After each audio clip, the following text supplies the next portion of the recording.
माझं नाव वर्षा आहे. अभिषेक आणि माझ्या लग्नाला 5 वर्ष झाली होती, पण आम्हाला अजून मूल झालं नाही. अभिषेकने माझ्यावर विश्वास ठेवला. मी वांझ होते, परंतु मी अभिषेकला खोटं बोलले की लेडी डॉक्टरांनी सांगितलं आहे आम्हाला लवकरात लवकर मूल होईल. आणि अभिषेकने पण माझ्यावर पूर्णपणे विश्वास ठेवला होता.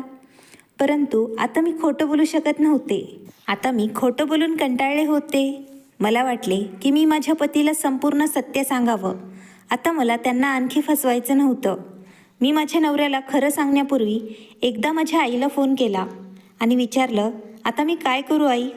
आई म्हणू लागली, तू असं कर, म्हणजे तुझ्या नवऱ्याचं तू दुसरं लग्न कर. त्यामुळे तुझा नवरा आयुष्यभर तुझा ऋणी राहीन आणि कधीही तुला सोडण्याचा विचारही तो करणार नाही. आईचं बोलणं ऐकून मला खूप राग आला होता. मलाही वाईट वाटलं. कदाचित माझी आई माझ्या विरुद्ध राग काढत आहे, कारण मी तिची खूप बदनामी केली आहे. मी रागाने म्हणाले, आई मला तुझ्याकडून ही अपेक्षा नव्हती.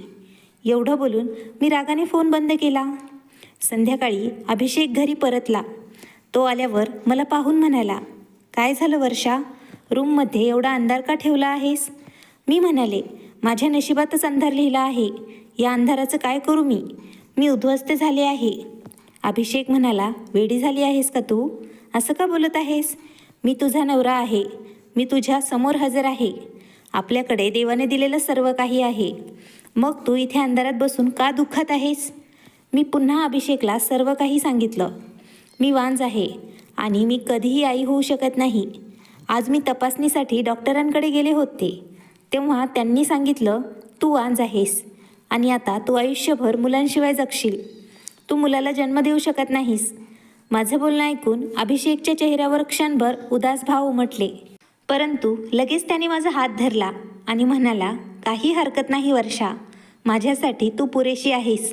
तुझ्याशिवाय मला इतर कशाचीही गरज नाही. अभिषेकने मला धीर दिल्यावर माझा मूड चांगला झाला होता. परंतु एका दिवशी माझ्या सासूबाईंनाही हे कळलं आणि मग त्यांचा मूड खूप खराब झाला. एके दिवशी आमच्या घरी शेजारी राहणारी सविता आली होती. माझ्या सासूबाई तिला सांगू लागल्या, तू मला छानशी मुलगी शोधतेस का सविता? मला माझ्या मुलाचं दुसरं लग्न करायचं आहे.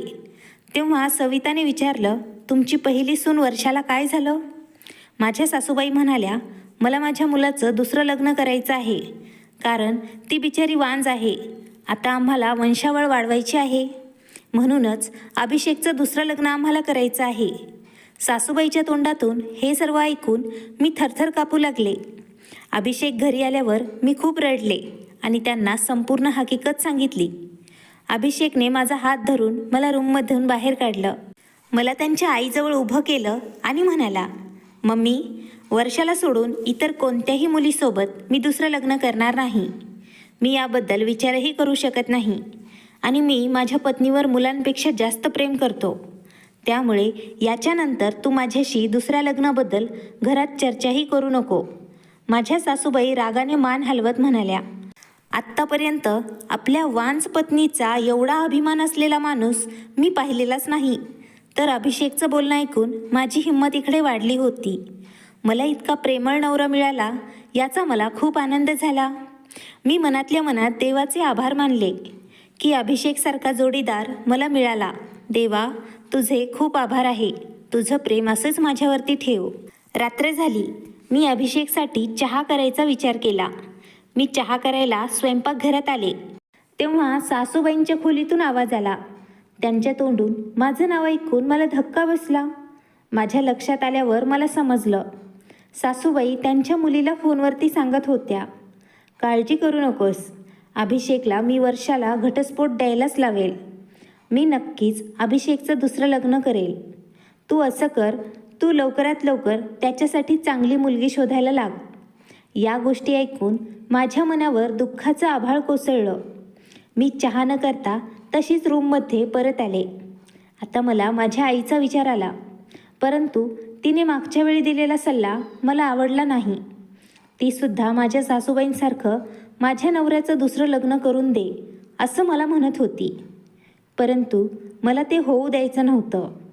इच्छा नसतानाही मी परत आईला कॉल केला आणि मी खूप रडायला लागले. आई मला म्हणाली, वर्षा बेटा, तू कुठे गायब झाली होतीस? तुला माझ्याशी बोलायचं नाही आहे का? आईच्या तोंडून हे शब्द ऐकून मला आश्चर्य वाटले. माझी आई माझ्यासाठी तळमळत असेल हे मलाही माहीत नव्हतं. मी म्हणू लागले, आई, माझं आयुष्य पूर्वी खूप आनंदी होतं. पण जेव्हापासून मला कळलं आहे की मी वांझ आहे, तेव्हापासून नेहमी माझ्या डोक्यावरती टांगती तलवार असते. माझ्या सासूबाईंनी आमच्या शेजारणीला माझ्या पतीसाठी मुलगी शोधायला सांगितलं आहे. तर त्या कधी त्यांच्या मुलीला मुलगी शोधायला सांगतात. त्या नेहमी म्हणतात, यावेळी मी माझ्या आवडीची सून घरात आणेन. तू तुझ्या भावासाठी नातं शोध. आई, अभिषेक खूप चांगला व्यक्ती आहे. माझ्यासाठी तो त्याच्या आईसोबत भांडण करतो. परंतु शेवटी तो एक माणूस आहे. किती दिवस तो मला त्याच्या हृदयाची राणी म्हणून ठेवणार आहे? एक ना एक दिवस त्याला कळेलच की त्याच्या आयुष्यात एक मूल नक्कीच व्हायला हवं आणि त्यांनी पुन्हा लग्न करायला हवं. आई म्हणू लागली, मला कळत आहे वर्षा, तू यावेळी कोणत्या परिस्थितीतून जात आहेस. म्हणूनच मी तुला त्या दिवशी याबद्दलच सांगितलं होतं. तूच स्वतः अभिषेकचं दुसरं लग्न लावून दे. तो त्याची करोडोंची संपत्ती तशीच तर सोडणार नाही आहे ना. त्याला वारस तर हवाच असेल, हे उघड आहे. आज नाही तर उद्या तो नक्कीच दुसऱ्या मुलीचा विचार करेल आणि दुसऱ्या लग्नाचाही विचार करू लागेल. जर तुझ्या पतीने त्याच्या पसंतीच्या मुलीशी लग्न केलं तर तुझं काय होईल याची कल्पना कर. माझ्यावरती विश्वास ठेव. जर तू गरीब कुटुंबातील मुलीचं लग्न अभिषेकसोबत करून दिलंस तर ती तुमच्या अधीन राहील आणि तुमची ऋणीही राहील. ती तुझी जागा मिळवण्याचा प्रयत्न कधीही करणार नाही. जर तिने मुलांना जन्म दिला तर तू देखील सन्मानाने आई म्हणण्याचा हक्कदार होशील. आईचं बोलणं ऐकून मला वाटलं की ती अगदी बरोबर बोलत आहे. मी आईला म्हणाले, आई, तुझ्या नजरेत अशी गरीब कुटुंबातील मुलगी असेल तर तू कृपया मला सांग. मला वाटलं होतं की अभिषेकचं दुसरं लग्न केल्याशिवाय मला या घरात टिकून राहणं शक्यच नाही. हा विचार माझ्या अंतकरणात एखाद्या प्रेतासारखा फिरत होता. मी माझ्या पतीचं दुसरं लग्न करत आहे, परंतु ती माझी मजबुरी होती आणि मला अभिषेकवर विश्वास होता. तो त्याचं माझ्यावर असलेलं प्रेम कधीही कमी होऊ देणार नाही आणि म्हणूनच मी माझ्या घरच्या लोकांपासून लपून अभिषेकसाठी एक मुलगी शोधू लागले. मी एका गावची रहिवासी होते. मी गावातील चौधरी सरपंचाची एकुलती एक मुलगी होते. माझे आई वडील आणि माझे भाऊ माझ्यावरती जीव ओवाळून टाकत होते. त्यांचा माझ्यावरती खूप जीव होता. मी दिसायला खूपच सुंदर होते, परंतु मला नेहमी फक्त एका गोष्टीची उणीव भासत होती आणि ती म्हणजे माझं लग्न माझ्या आईवडिलांनी माझ्या लहानपणीच निश्चित केलं होतं आणि माझं ज्या मुलासोबत लग्न जमलं होतं त्याचं नाव अक्षय होतं. त्याने आजपर्यंत शाळेचं तोंडही पाहिलेलं नव्हतं. तर इकडे मी इंजिनिअरिंग केलेलं होतं. आमच्या गावात मुलगी इंजिनियर झाली तर खूप मोठी गोष्ट मानली जायची. अक्षय एक खूप विचित्र व्यक्ती होता. माझ्या भावांनीही शिक्षण शिकलेलं नव्हतं, परंतु तरीही ते चांगले वागत होते. त्यांना कसं बोलावं हे माहीत होतं. माझ्या आईवडिलांनी माझ्या भावांना लहानाचं मोठं खूप चांगल्या प्रकारे केलं होतं, परंतु अक्षयला चांगलं आणि वाईटाचं शिष्टाचारही शिकवले जात नव्हते. गावातल्या प्रत्येक मुलीशी त्याचं अफेअर होतं. त्याच्या या कृत्यामुळे मी त्याचा खूप तिरस्कार करू लागले. अक्षयची मला एक गोष्ट खूप वाईट वाटली होती, ती म्हणजे गावातील प्रत्येक मुलीशी त्याचं अफेअर असायचं. असं असूनही त्याने माझ्यावरती प्रेम असल्याचा दावा केला. तो मला वर्षाऐवजी राधा म्हणायचा. तो म्हणायचा की राधा, मी तुझ्याशिवाय मरेन. आणि मी अक्षयला सांगत होते, गावातील सर्व मुली तुझ्यासाठी आहेत, तरीही तू माझ्याच मागे का लागला आहेस? तेव्हा तो म्हणायचा की कृष्ण फक्त राधाचाच आहे, बाकी तर सर्व गोपिका आहेत. एकदा अक्षय माझ्यासाठी गावाच्या जत्रेला गेला होता. अक्षयने माझ्यासाठी काचेच्या बांगड्या आणल्या होत्या. अक्षयच्या या लोफर कृत्यांचा मला फार राग यायचा. अक्षयने आणलेल्या बांगड्या मी पायाने फोडल्या होत्या. माझ्या या कृत्यामुळे अक्षयच्या डोळ्यात अश्रू आले होते. ते मला दिसले होते.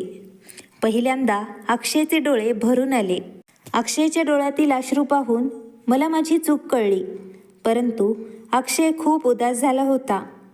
परंतु दुसऱ्याच दिवशी मी स्वतःच्या डोळ्यांनी पाहिलं होतं. अक्षय एका मुलीसोबत फिरत होता.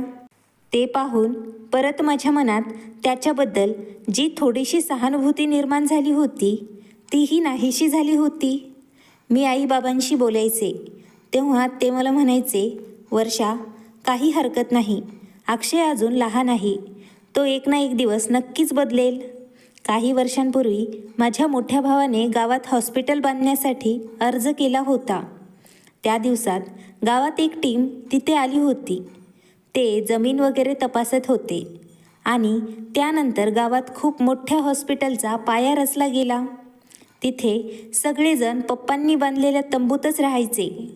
काही दिवसांनी ती टीम परत गेली. परंतु त्यातला एक व्यक्ती तिथेच होता जो परत गेलाच नाही आणि त्याचंच नाव अभिषेक होतं. त्याला गावातील वातावरण खूप आवडलं होतं. त्यामुळे त्याने माझ्या वडिलांची परवानगी घेऊन काही दिवस इथेच गावात राहायचं ठरवलं होतं. एका दिवशी मी माझ्या मैत्रिणीसोबत बाहेर गेले असताना माझी नजर अभिषेकवरती पडली.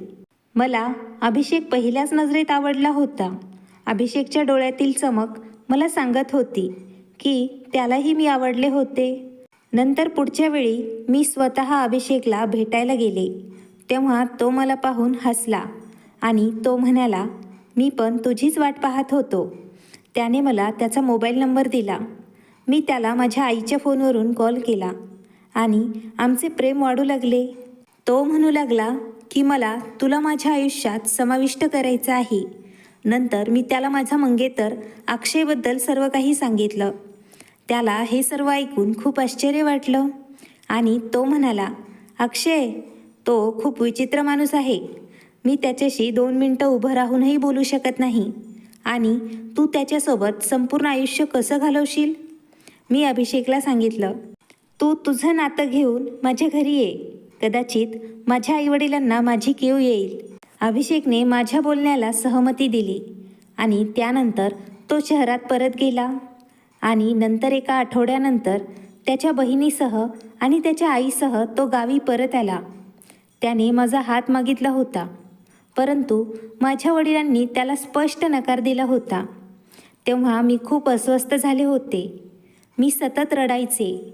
माझी वहिनी आणि माझी आई मला सांत्वन देण्याचा प्रयत्न करायच्या. एक दिवस मी माझ्या वडिलांशी बोलायचंच ठरवलं. वडिलांनी निर्णय घेतला, मी अक्षयशिवाय इतर कोणाशीही लग्न करू शकणार नाही. मी खूप विनंत्या केल्यानंतर माझ्या वडिलांनी माझ्या डोक्यावरती हात ठेवला आणि ते मला म्हणाले, बेटा वर्षा, मी अक्षयच्या आईला शब्द दिलेला आहे आणि आता त्या या जगात नाहीत. अक्षयच्या दिवंगत आईला दिलेलं वचन मी असं मोडू शकत नाही. पप्पांचं बोलणं ऐकून मला खूप वाईट वाटलं. माझ्या डोळ्यात अश्रू आले. नंतर पप्पा म्हणू लागले, काही हरकत नाही वर्षा, ते मला वेळेनुसार माफ करतील. काही वेळानंतर सर्व काही ठीक होईल. जर एखादी स्त्री चांगली आणि निष्ठावान असेल तर ती सर्वात वाईट मुलाला देखील बरं करू शकते. असं म्हणत पप्पा घरातून बाहेर निघाले होते. त्या क्षणी मी अभिषेकला कॉल केला. तेव्हा मी खूप रडले होते. अभिषेक म्हणू लागला, वर्षा, तू काळजी करू नकोस. मी तुला असं उद्ध्वस्त होऊच देणार नाही. मी येतोय तुला सन्मानाने माझी पत्नी म्हणून घेण्यासाठी. आणि नंतर आमचे थाटामाटात लग्न झाले आणि अभिषेकने मला त्याच्या घरी नेलं. पण अभिषेकच्या आईला आमच्या लग्नाबद्दल कळल्यावर अभिषेक आणि मला त्यांनी घरातून हाकलून दिलं. त्या म्हणू लागल्या, बेटा अभिषेक, तू गावच्या चौधरींशी स्पर्धा करू शकत नाहीस. मला भीती वाटते की तो पुढे चालून तुझं नुकसान करेल. अभिषेक हा सुद्धा करोडपती बापाचा मुलगा होता, परंतु माझी सासू थोडी जुन्या विचारांची होती. घरच्या लोकांसोबत हट्ट करून लग्न केलेल्या मुलीला त्यांनी सून म्हणून स्वीकारलं नव्हतं. माझ्यात आणि अभिषेकमध्ये दुरावा निर्माण करण्याचा त्यांनी सर्वतोपरी प्रयत्न केला होता. परंतु अभिषेकने एक चांगला पती असल्याचं सिद्ध केलं होतं. त्याने आयुष्याच्या प्रत्येक वळणावर माझा आदर केला होता. ही सुद्धा देवाचीच कृपा होती की माझे पप्पा आणि माझे भाऊ माझ्या या निर्णयाला नाही म्हणाले नाहीत. नाहीतर अक्षयसोबत लग्न करून माझं जीवन नरक झालं असतं. असो, माझं जीवन नरक तर झालंच आहे, कारण मी वांज आहे. मी मुलाला जन्म देऊ शकत नाही याची मला जाणीव होती. मी विचार करत होते की माझ्यासोबत हे सर्व काय घडत आहे. हे माझ्या पालकांच्या वाईट वागणुकीचे परिणाम नाहीत. आता मी माझ्या पतीचं दुसरं लग्न करण्याचा विचार केला. मला माझ्या सासूच्या हट्टीपणामुळे माझं आयुष्य उद्ध्वस्त होऊ द्यायचं नव्हतं. म्हणूनच मी गुपचूप शेजारच्या एका बाईला काही पैसे दिले. याच्या बदल्यात मी तिला एका गरीब आणि असहाय्य मुलीचं नातं मला मिळवून देण्यास सांगितलं होतं. ही गोष्ट कोणाला कळू नये म्हणून त्या महिलेने मला अतिशय गुपचूप तिच्या घरी बोलवलं होतं. मला तिने फोन केला होता. एका मुलीचा फोटो तिने मला दाखवला होता. फोटोत त्या मुलीचं सौंदर्य पाहून मी थक्क झाले होते. जणू ती चंद्राचाच तुकडा आहे असं वाटू लागलं.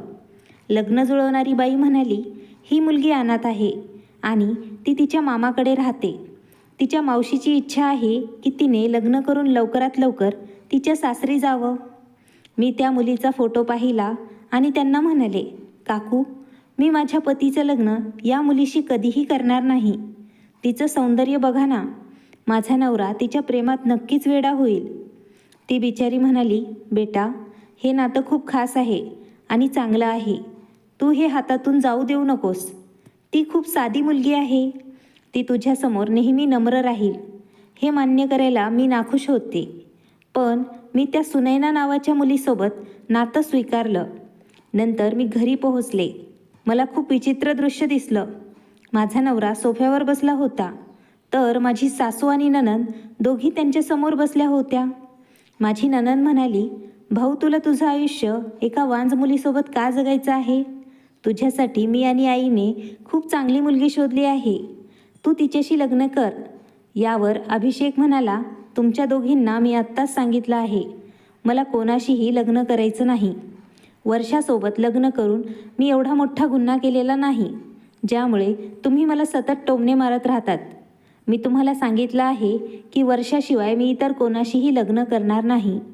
हे सत्य आहे, ते मी स्वीकारणार आहे. वर्षा माझी पत्नी आहे आणि मरेपर्यंत माझीच पत्नी राहील. माझी सासू आणि माझ्या नंदेच्या बोलण्याने माझं मन हेलावलेलं असताना अभिषेकचं बोलणं ऐकून मला खूप धीर आला होता. मी त्यांना काहीही न बोलता माझ्या रूममध्ये निघून गेले. काही वेळाने अभिषेकही माझ्या मागे आला. तो मला म्हणू लागला, वर्षा, तू आई आणि माझ्या बहिणीचं बोलणं मनावर घेऊ नकोस. मी म्हणाले, अभिषेक, तुम्ही दुसऱ्या मुलीसोबत लग्न करा. अभिषेकला माझं बोलणं ऐकून आश्चर्य वाटलं. तो म्हणाला, मी हे अजिबात करू शकत नाही.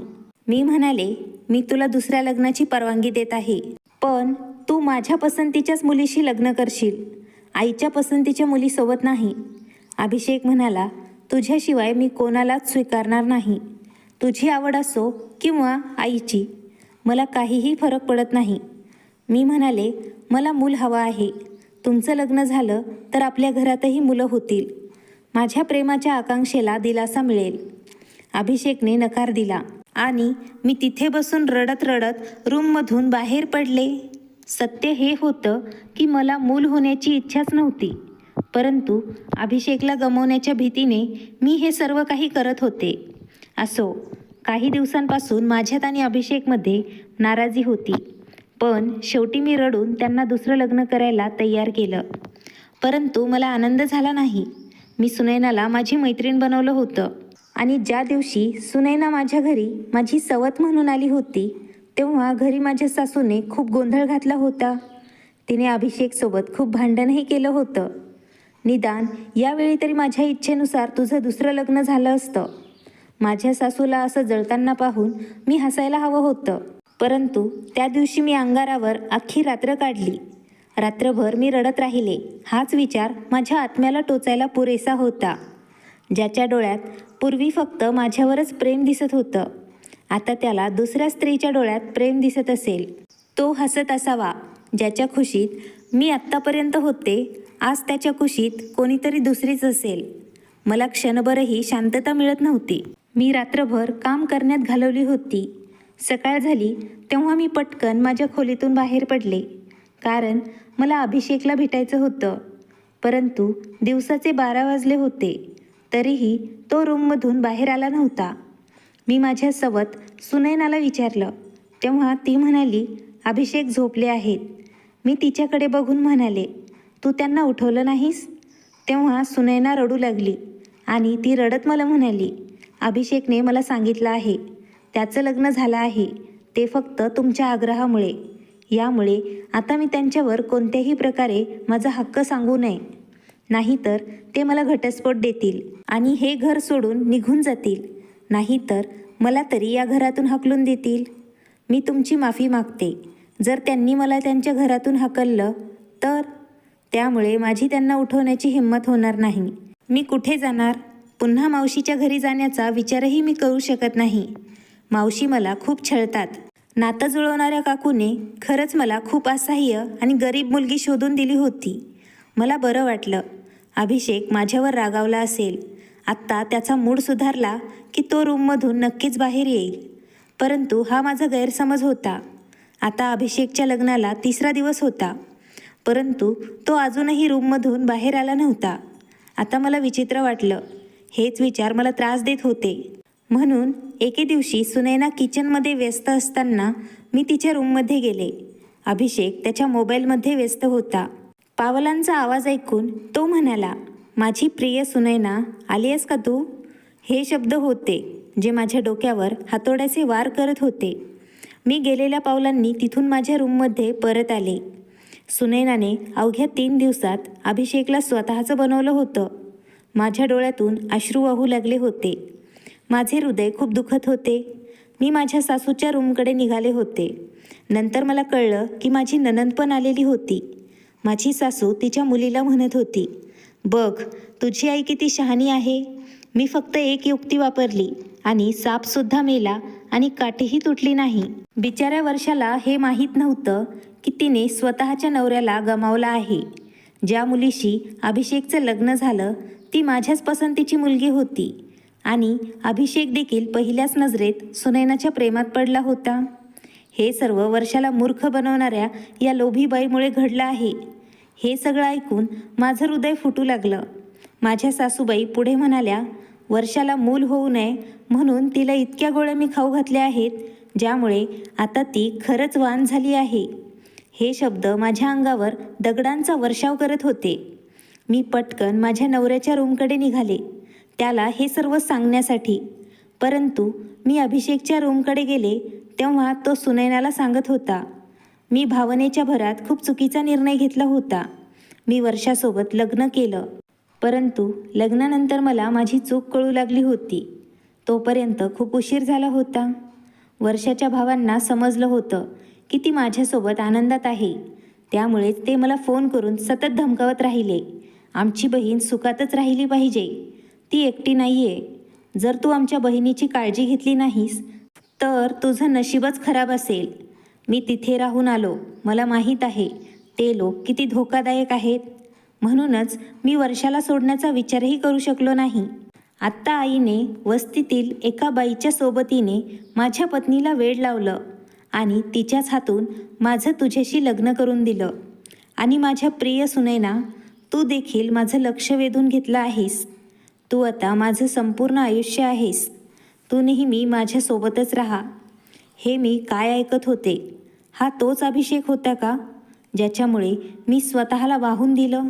वर्षा अभिषेकच्या रूममध्ये गेली होती. मला समोर पाहून तो आश्चर्यचकित झाला होता. मला त्याचं गुपित इतक्या लवकर कळेल याची कदाचित त्याला अपेक्षा नव्हती. मी म्हणाले, अभिषेक, जर मला सोडून जायचंच होतं तर तू मला असंच सोडून द्यायचं असतंस. मला निर्जंतुक करणं आवश्यकच होतं का? देवाने दिलेली देणगी एखाद्या व्यक्तीकडून हिसकावून घेणं म्हणजे त्याला मारण्यासारखं आहे. तुम्ही सर्वांनी मिळून मला जिवंत मारून टाकलं आहे. असं बोलून मी त्याच्या खोलीतून बाहेर आले. तो माझ्या मागे मागे आला आणि रूमचा दरवाजा वाजवत राहिला, परंतु मी दरवाजा उघडला नाही. मग त्याच रात्री मी अभिषेकच्या घरातून बाहेर पडले आणि त्याचं घर मी कायमचं सोडून दिलं. आत्ता मी एका अनाथाश्रमामध्ये राहते. मी अद्याप अभिषेकला घटस्फोट दिलेला नाही, कारण माझा आता कोणत्याही पुरुषावर विश्वास नाही. नाहीतर घटस्फोट घेऊन काय उपयोग. मी माझ्या आईशी फोनवर बोलते, तीही मला भेटायला येते. तिला मला घरी घेऊन जायचं आहे, पण माझ्यात घरी जाण्याची हिंमत नाही, जेणेकरून मी माझ्या भावांचा आणि माझ्या वडिलांचा सामना करू शकेल. एके दिवशी मी रडत बसले होते. माझ्या नशिबावर मी खूप दुःखी होते. बाहेर बसलेला गार्ड माझ्याकडे आला. त्याच्या हातात एक लिफाफा होता. तो लिफाफा त्याने मला दिला. तो म्हणू लागला, मॅडम, हा लिफाफा एका माणसाने तुमच्यासाठी दिला आहे. त्या लिफाफ्यावर नजर टाकताच माझ्या मनात पहिला विचार अभिषेकचा आला आणि या विचाराने माझ्या मनात प्रचंड द्वेष निर्माण झाला. आता मला अभिषेकच्या नावाचा तिरस्कार होऊ लागला. एके दिवशी मी स्वतःवर हसायचे, कारण मी एकेकाळी अभिषेकवर मनापासून प्रेम केलं होतं. मला तो लिफाफा नको होता. मी गार्डला म्हणणार होते, तो लिफाफा उचलून बाहेर फेकून द्या. मी माझा हा विचार पूर्ण करण्यासाठी गार्डला बोलवण्यासाठी पुढे जाणार होते. परंतु नंतर मला वाटलं, अभिषेकला माझ्यावर इतकी दया कधीपासून यायला लागली, जेणेकरून त्याने मला भेटवस्तू पाठवावी. तो त्याच्या नजरेत पडला आहे. त्याने आणि त्याच्या आईने माझ्यावर जे काही अत्याचार केले आहे, त्यानंतर मी अभिषेककडून कोणतीही अपेक्षा करूच शकत नाही. असू शकतं तो लिफाफा दुसरं कोणी पाठवला असेल. काहीतरी विचार करून मी तो लिफाफा त्या गार्डकडून घेतला आणि आत रूममध्ये बसून तो लिफाफा उघडला. तेव्हा मी निश्वास सोडला, कारण त्यात अक्षयने मला एकदा दिलेल्या त्याच रंगीबिरंगी काचेच्या बांगड्या होत्या. त्या बांगड्या पाहून माझ्या डोळ्यासमोर अक्षयचा चेहरा तरळला. अक्षयनेच मला बांगड्या पाठवल्या होत्या. मी ताबडतोब दरवाजाकडे धाव घेतली आणि गार्डला विचारलं, तुम्हाला या बांगड्या कोणी दिल्या? तर त्यांनी सांगितलं की ज्या माणसाने या बांगड्या दिल्या होत्या तो आता निघून गेला आहे, पण त्या माणसाने तुम्हाला एक गोष्ट सांगायची सांगितली आहे. जर वर्षा मॅडमने या बांगड्या फोडल्या तर तुम्ही त्या काचेच्या बांगड्या सुरक्षित ठेवा आणि त्या मला द्या. या काचेच्या तुटलेल्या बांगड्यांचे तुकडे माझ्या आयुष्याचा खजाना आहेत. अक्षय. अचानक माझ्या मनात त्याचा विचार आला आणि डोळ्यातून अश्रू वाहत होते. लोफर आणि बेफिकर अक्षयचा चेहरा माझ्या डोळ्यासमोर तरळू लागला. अक्षयला अजून मी लक्षात आहे का? अक्षय अजूनही माझ्यावरच प्रेम करतो, परंतु माझा मात्र आता कोणावरही विश्वास नाही. जमेल तसे हातात काचेच्या बांगड्या धरून मी परत रूममध्ये आले आणि दुसऱ्या दिवशी आश्रमात आई मला भेटायला आल्यावर मी आईला अक्षयबद्दल विचारलं. आईने सांगितलेली अक्षयबद्दलची कहाणी ऐकल्यानंतर माझ्या मनाला वेदना झाल्या. माझ्या आईने सांगितलं की ज्या दिवशी तू अभिषेकसोबत लग्न करून त्याच्या गावी गेली होतीस, तेव्हा अक्षय खूप रडला होता. त्याच्या किंकाळ्याने संपूर्ण गावात शांतता पसरली होती. तो फक्त ओरडत होता आणि राधा म्हणत होता. मला आठवलं की अक्षय मलाच फक्त राधा म्हणायचा. आई म्हणाली, तू गेल्यानंतर तो पूर्णपणे बदलला आहे. त्याने वडिलांची सर्व जमीन विकून गावात एक शाळा काढली आहे. त्याला वाटलं की तो अशिक्षित आहे, म्हणून तू त्याला सोडला आहेस.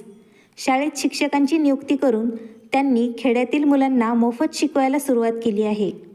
याचसोबतच शहरात स्वतःचा व्यवसायही सुरू केला आहे त्याने, जो हळूहळू प्रगती करत गेला आणि आता देवाच्या कृपेने अक्षयला पैशाची काहीही कमतरता नाही. आत्ता त्याच्याकडे जेवढा पैसा आहे त्यातला काही हिस्सा तो गरिबांना दान करतो. एवढे पैसे मी स्वतःजवळ ठेवू शकत नाही, असं तो नेहमी म्हणत असतो. माझी राधा नसताना मी पैशाचं काय करू? तो ना हालतो ना बोलतो, तो फक्त स्वतःमध्ये गप्प राहतो. तुझे वडील आणि मी त्याच्याकडे पाहतो तेव्हा आमच्या लक्षात येतं की त्याच्या या अवस्थेला आमचीच मुलगी जबाबदार आहे. अक्षयबद्दल हे सर्व ऐकून माझ्या डोळ्यात पाणी आलं. मला अक्षयला लवकरात लवकर भेटायचं होतं. का कळत नाही, अक्षयला भेटायला मी खूप उत्सुक होते. मी आईला म्हणाले, आई मला अक्षयला एकदा भेटायचं आहे. माझं बोलणं ऐकून आईचे डोळे चमकले आणि आई म्हणाली, वर्षा, तुला हवं तर तू अक्षयसोबत तुझ्या नव्या आयुष्याची सुरुवात करू शकतेस. हो, तो अजूनही तुझीच वाट पाहतोय. परंतु मी अक्षयच्या लायकीची राहिले नव्हते. मी एक वान स्त्री होते आणि एक विवाहित स्त्री होते. पण मला एकदा अक्षयला भेटून त्याची माफी मागायची होती, कारण मी त्याचं प्रेम ओळखू शकले नाही. आणि दगडाला हिरा मानून मी माझं डोकं दगडाने फोडलं. मी माझ्या आईसह अक्षयच्या घरी पोहोचले. त्यावेळी अक्षय त्याच्या घरी नव्हता. नौकराने मला आणि आईला हॉलमध्ये बसवलं होतं. मी आणि आई खूप वेळ अक्षयची वाट पाहत होतो, परंतु अजूनही अक्षय आला नव्हता. मग मी नौकराला विचारलं आणि अक्षयच्या रूममध्ये गेले. रूम स्वच्छ आणि नीटनेटकी होती. कुठूनही ती अक्षयची खोली वाटतच नव्हती. ती सुशिक्षित माणसाची रूम आहे असं मला वाटलं. आणि त्यानंतर अचानक माझी नजर समोर असलेल्या भिंतीवरच्या फ्रेमवरती पडली. तेव्हा मी चकित झाले. माझ्यासमोर त्याच तुटलेल्या काचेच्या बांगड्या समोरच्या भिंतीवरच्या फ्रेममध्ये होत्या. त्या तुकड्यांवरती राधा लिहिलेलं होतं. म्हणजे त्या क्षणापासून अक्षयने माझ्यावर खूप प्रेम केलं आणि मी त्याचं प्रेम ओळखू शकले नाही. जेव्हा अक्षयने मला पहिल्यांदा बांगड्या भेट दिल्या आणि मी त्या माझ्या पायाने चिरडून तोडल्या, त्या बांगड्यांचे तुकडे सुरक्षितपणे अक्षयने जपून ठेवले. माझ्या डोळ्यातून अश्रू वाहत होते. मला कळायच्या आधीच अक्षय माझ्या मागे येऊन उभा राहिला होता आणि त्याने मला राधा म्हणून हाक मारताच मी अचानक मागे वळले. मी पूर्णपणे त्याला ओळखू शकले नाही. अक्षयसारखा दिसणारा तो बेफिकर लोफर कुठेतरी हरवला होता. माझ्यासमोर एक ऑफिशियल व्यक्ती उभा होता, ज्याच्याकडे बघून तो अशिक्षित आहे असं कोणीसुद्धा म्हणणार नाही. मी रडत होते. अचानक मी अक्षयच्या छातीला मिठी मारली. मी सर्व मर्यादा तोडल्या होत्या. माझं लग्न झालं आहे हे देखील मी विसरून गेले होते आणि अक्षयशी माझा काहीही संबंध नव्हता. अक्षय बराच वेळ असाच उभा राहिला आणि मी अक्षयच्या छातीला मिठी मारली. ती एक रात्र होती. तेव्हा फक्त एकच शब्द माझ्या तोंडातून बाहेर पडत होता, अक्षय मला माफ कर. मी तुला दुखावलं आहे. कदाचित त्यामुळेच देवाने मला इतकी मोठी शिक्षा दिली असेल. खूप वेळानंतर अक्षयने माझ्या डोक्यावर हात ठेवला. तो म्हणाला, राधा, मी तुला कधीही दोष दिला नाही. तुझ्या अपेक्षेप्रमाणे मी जगलो नाही. ही माझी चूक होती. माझे अश्रू पुसताना मी अक्षयच्या छातीपासून वेगळी झाले होते. काही वेळाने अक्षय म्हणाला, राधा, तुझ्यासाठी अजूनही माझ्या हृदयाचे दरवाजे उघडे आहेत. होय, माझ्या हृदयात तुझ्याशिवाय दुसरी कोणती मुलगी नाही. हो, तुला हवं असेल तर तू डोकावून बघू शकतेस. क्षणभर मला अक्षयच्या चेहऱ्यावर तोच खोडसरपणा दिसत होता, जो 5 वर्षांपूर्वी अक्षयच्या निश्चिंत चेहऱ्यावर असायचा. मी रडत म्हणाले, अक्षय, आता मी तुझं प्रेम नाही. मी तुझ्या लायकीची नाही. मी आत्ता अभिषेकची सोडून दिलेली पत्नी आणि एक वान स्त्री आहे. त्यावर अक्षय म्हणाला, राधा, 5 वर्षापूर्वी तू माझ्यासाठी तशीच होतीस. तू कदाचित पूर्वीचीच राधा आहेस, जिच्यावर मी खूप प्रेम केलं आणि आजही मी तिच्यावर तितकंच प्रेम करतो. तू विवाहित आणि वांज आहेस, याने मला काहीही फरक पडत नाही. परंतु अक्षयच्या आयुष्यात प्रकाश आणण्याऐवजी अंधार पाडायला मी स्वार्थी होऊ शकत नाही. त्याच्या आयुष्यात प्रकाश भरण्याऐवजी मी त्याला दुःखी आयुष्य देऊ शकत नाही. अक्षयला मी दिलेली जखम अजून ताजी होती. मला कळत नाही का माझं मन आता कोणत्याच माणसावर विश्वास ठेवत नाही. माणूस हा माणूस असतो. उद्या अक्षयला ही मुलं हवीशी वाटू लागली तर? त्याने माझ्याकडे एक कटाक्ष टाकला. मी रडत रडत बाहेर पळत गेले आणि आईचा हात धरून मी घरी परत आले. माझ्या वडिलांनी आणि भावांनीही माझी अवस्था पाहिली. त्यांनी मला माझ्या चुकीच्या निर्णयामुळे माफ केलं होतं. दुसऱ्या दिवशी पुन्हा अक्षय माझ्याकडे आला. तो दुःखी शब्दात मला म्हणाला, राधा, मला माहीत नव्हतं की माझं प्रेम इतकं पोकळ आहे, ज्यामुळे देवाने मला दुसरी संधी देखील दिली आणि तरीही तू माझं प्रेम नाकारलंस. जर तू माझं प्रेम स्वीकारलं नाहीस तर मी तुझ्या आयुष्यातून कायमचा दूर राहील. मी लांब निघून जाईल. तुझ्याकडे परत कधीही येणार नाही. मी तुझ्यासाठी या काचेच्या बांगड्या आणल्या आहेत. जर तू माझ्या प्रेमाचा स्वीकार केलास तर त्या घालून तू बाहेर ये, नाहीतर त्या तोडून माझ्याकडे आणून दे. असं म्हणत अक्षयने त्या बांगड्या माझ्याकडे देऊन तो बाहेर निघून गेला. माझ्या पलंगावर पडलेल्या काचेच्या बांगड्याकडे मी बराच वेळ बघत राहिले. मला दुसरी संधी मिळाली, खरं प्रेम शोधण्याची संधी. आणि आता मला ती संधी सोडायची नव्हती. मी त्या काचेच्या बांगड्या उचलल्या आणि त्या मी माझ्या हातात घातल्या. जेव्हा मी बाहेर आले तेव्हा अक्षय आईसोबत बोलण्यात व्यस्त होता. मी माझे दोन्ही हात पाठीमागे केले होते. मला बाहेर येताना पाहून अक्षयच्या चेहऱ्याचा रंग बदलला. कदाचित तो विचार करत होता, मी बांगड्याचे तुकडे करून आणले असतील आणि मी त्याच्यासमोर येऊन माझे हात सादर केल्यानंतर त्याने आनंदाने उडी मारली. त्याने विशेषतः तिथे आई असण्याची पर्वा न करता माझ्या हातांचे चुंबन घेतले. जेव्हा मी त्याला आई तिथे उपस्थित आहे त्याची जाणीव करून दिली, तेव्हा त्याने पटकन माझे हात सोडले. मी हसत हसत लाजून माझ्या रूममध्ये पळत गेले. लग्नाची तयारी अगोदरच सुरू झाली होती. दुसरीकडे माझा भाऊ आणि माझ्या वडिलांनी अभिषेकपासून घटस्फोट घेण्यासाठी कोर्टात अर्ज सादर केला होता. आठवडाभरात माझा आणि अभिषेकचा घटस्फोट झाला आणि मी अक्षयसोबत लग्न केलं. माझ्या आईवडिलांनी लग्नाचं आयोजन खूप छान केलं होतं. मोठ्या थाटामाटात आणि दिखाऊपणाने माझं लग्न झालं. असं वाटत होतं की हे लग्न माझं पहिलंच लग्न आहे. आता मी लग्नाचा खरा आनंद अनुभवू शकते. या अगोदर माझं अभिषेकसोबत घरातील लोकांच्या सहमतीशिवाय लग्न झालं होतं. मी लग्नानंतर बेडवरती अक्षयची वाट पाहत बसले होते. त्यामुळे माझ्या मनात कुठेही अभिषेकच्या नावाची सावलीसुद्धा नव्हती. अक्षयच्या नावानेच माझं हृदय आज धडधडत होतं. अक्षय रूममध्ये आल्यावर मी अस्वस्थ झाले होते. तेव्हा अक्षयने माझा हात हातात घेऊन माझ्या कानाजवळ तोंड नेत मध्यधुंद स्वरात म्हणाला, राधा, मी तुला सांगितलं होतं ना की राधा फक्त कृष्णाचीच आहे, बाकी सर्व गोपिका आहेत. नंतर मी लाजून अक्षयच्या छातीत डोकं लपवलं. अक्षयनेही मला घट्ट मिठी मारली. मला असं कधीच वाटलं नाही अक्षयसोबत माझं आयुष्य खूप सुंदर होईल. अक्षयच्या प्रेमाच्या सावलीत 1 वर्ष कसं निघून गेलं ते मला समजलं सुद्धा नाही. मी माझी आणि अभिषेकची संपूर्ण कथा त्याला सांगितलेली होती. अक्षयने एका हॉस्पिटलमध्ये माझ्यावरती उपचार सुरू केले होते आणि डॉक्टरांनी मला आशा दिली होती की उपचारानंतर मी आई होऊ शकेन. आणि एके दिवशी बाजारात खरेदीसाठी गेले तेव्हा मला अभिषेक भेटला. परंतु अभिषेकच्या चेहऱ्यावर चमकच नव्हती. मला पाहताच तो माझ्याकडे आला आणि हात जोडून त्याने माझी माफी मागितली. मला म्हणाला, वर्षा, मी आणि माझ्या आईने तुझ्यासोबत जे काही केलं त्याची शिक्षा मला देवाने दिली आहे. माझ्या आईला अर्धांगवायू झाला आहे आणि आता ती पलंगावरच पडून राहते. माझी आई तिच्या नातवंडासोबत खेळण्यासाठी खूप उत्सुक होती. जेव्हा माझ्या लग्नाला 1 वर्ष उलटूनही सुनैना गरोदर राहिली नाही, तेव्हा मी आणि सुनैनाने आमच्या टेस्ट केल्या. त्यात सुनैनाचा रिपोर्ट नॉर्मल आला. परंतु माझ्या रिपोर्टमध्ये मी कधीच बाप होणार नाही असं आलं. आता सुनैना वांज असल्याबद्दल रात्रंदिवस मला टोमणे मारते. वर्षा, मला तुझ्या प्रेमाची खूप आठवण येते, पण आता मी काहीही करू शकत नाही. तू माझ्या आयुष्यातून खूप दूर निघून गेली आहेस. परंतु मी फक्त एक गोष्ट करू शकतो, ती म्हणजे मी तुझी माफी मागू शकतो. हात जोडून मी तुला माफी मागतो आहे. जर तू मला माफ करू शकत असशील तर कृपया मला माफ कर. कदाचित तुझ्या माफ केल्याने माझ्या आयुष्यात शांतता येईल. माझ्या वेदना जरा कमी होतील.